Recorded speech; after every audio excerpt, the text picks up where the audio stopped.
Patrick, how do you feel about how this conversation's gone? Yes. Well, I feel good, John. How do you? I think it went well. Well, let our audience be the judge of that, but I Yes, feel pretty good about it too.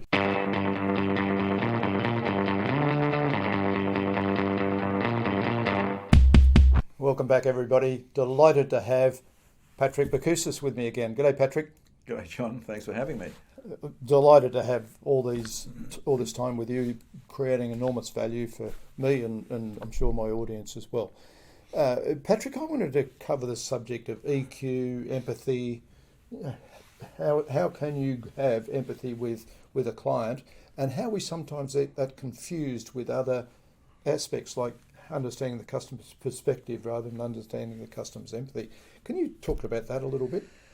Yeah, I think the term empathy is potentially much used and abused and often confused. I guess there's two concepts broadly. There's perspective taking, which is seeing something through somebody else's eyes in terms of seeing the world, their picture, from their point of view, their perspective. And then there's empathy, which is more about feelings, or EQ, as you say, and it's about how they feel about it. So the way I distinguish it is that perspective taking is, well, what do you think about that? Or what are you seeing now?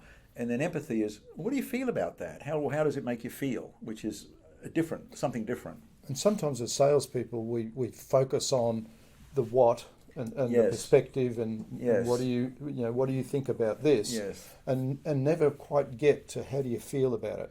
No, and particularly in B2B, I think, because we somehow think people take on different personas. They're business people, and they've got these suits. But at the end of the day, though, we're highly emotional human beings, right? We're 98% on autopilot. We're fundamentally irrational. We've got all sorts of cognitive biases, and all decisions. Well, in fact, 95% of decisions. There's some dispute about that. Some psychologists think it's 100%, but let's say it's 95%. Are emotional. When it comes to making a decision, it's our gut more than anything that influences how we will decide, and that's in business, and that's science. I'll reinforce that, and my friend Kian McLaughlin, Yeah. Kian runs Trinity Perspectives, and they do win-loss reviews with their clients. Yeah. All the time. That they won an order, or they lost an order. They bring in Kian, and he really talks to the end customer about why and how they made that, whether they've won or lost, why or how they made that decision.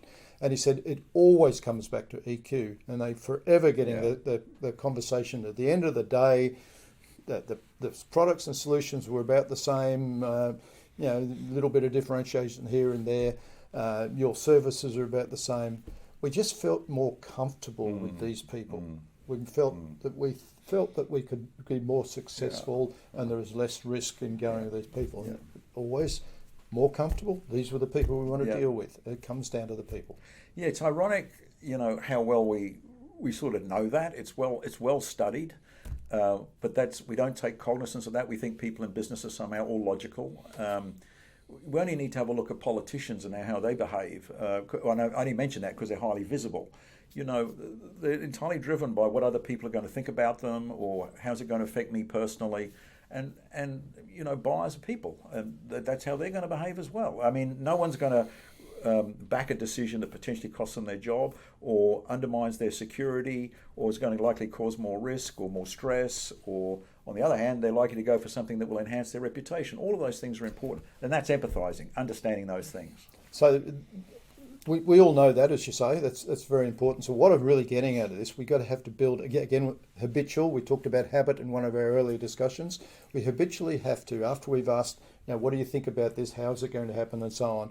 We habitually have to ask that question, how do you feel about it?